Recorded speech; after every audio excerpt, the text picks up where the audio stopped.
So, ayan na yung ating malunggay, guys. Dahil taglamig na, ang gagawin ng lola nyo ay puputulin na natin siya. Kasi tingnan nyo naman kung gano'n na siya kataas mula dyan. Oh, tingnan nyo. At nakikita nyo yung nasa baba niyang dahon, guys, nagiging dilaw na. Ibig sabihin ay hindi niya na kinakaya yung lamig. Kaya ang gagawin natin ay tatapyasin na natin siya at saka natin babalutan ng dahon ng ice candy yung kanyang tangkay para hindi siya mabulok sa lamig.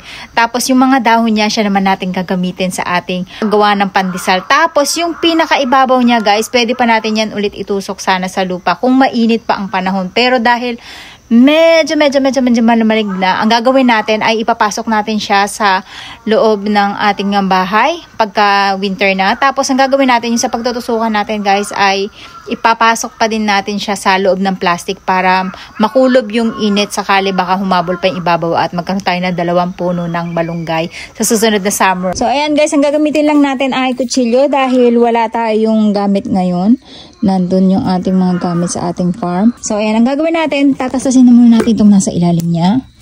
Ayan, since wala na rin naman siya. Tapos ang putol natin, guys, ay gagawin natin siyang 2 puno. Hanggang dito lang. Tapos, ito pwede nating 2 puno siya. Tapos, meron tayong balot ng ice candy dito kung saan ay matatakpan natin siya para magsanga siya sa ilalim. Actually, nakailang na ako niyang putol niyan, guys. 3. Ewan ko bakit dumire-diretso pa rin sa ibabaw. Ang putol ko niyan mula nun dito pa lang siya tapos hanggang dito. Tapos, ewan ko, ba't nagdire-diretso pa din siya? Lakas talaga na resistensya ng puno ng malunggay. So, dito tayo puputol. Ayan. Ayan, nakita nyo, guys. So, ang gawa natin ay pa-slant. Tapos, para hindi siya mabulok sa lamig, ganda, guys. Oh, sariwang-sariwa. Oh, fresh. Ang gagawin natin ay lalagyan natin siya ng plastic. So, kapag uminit-init pa yung panahon, guys, kaya pa niya magdahon sa ilalim o magsanga. Wait lang. Tapos, papakita ko sa inyo next time yung ating ubas na mga pinagpuputol na ginawa nating pang-grafted. Ayan. So, gaganyanin lang natin yan, guys, para hindi siya masira ng hangin. Ayan. At magkakaroon niya ng mga panibago niyang sanga. Tapos, itong pinagputulan natin, another 2 putol. At itutusok lang din natin. Dito na lang din, guys. Kasi, babalutan ko na rin naman to ng...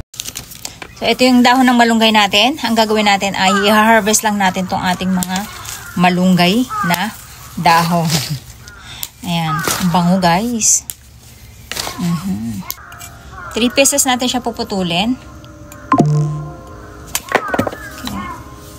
At dito. Okay. So, ayan, guys, meron na tayong 3 klaseng malunggay. Ayan, may 3 puno tayo. Bali pang 4 natin na puno ng malunggay. Ayan. Itutusok lang natin siya ulit dito. Okay. Matigas na yung ugat nila, ha. Temporary lang yan, guys. Pinagsama-sama ko na muna sila. So, next year na natin sila pag-iwahiwalayin. So, ayan, ganyan, guys, yung itsura niya. And then, ang gagawin natin, maglalagay tayo dito ng... Lalagyan lang natin sila ng ipa or straw. Tapos, saka natin siya tatakloban ng plastic sa gitna. Lalagyan natin ng straw yung kanilang ibabaw. Yan yung para hindi sila lamigin. Pwede rin kayong gumamit ng foam sheets na mayroon siyang meron siyang silver na kulay sa ibabaw. Or pwede rin kayong gumamit, guys, ng ng ipa. So, ayan. Tapos, kailangan natin kasi mapainit. Kaya tayo naglalagay nito para hindi tumagos yung lamig sa kanilang lupa. Lalagyan natin siya ng stick sa buong paligid niya. Ito yung magiging pinaka guide nila para hindi lumundo yung ating plastic.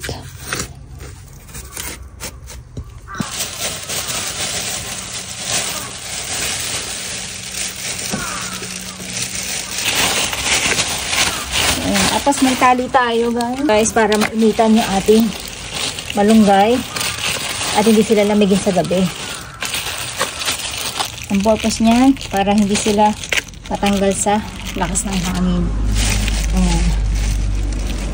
So, ayan, guys, ganyan yung ginawa natin sa ating malunggay para kahit na sabihin natin na malamig na ay mainitan sila sa loob.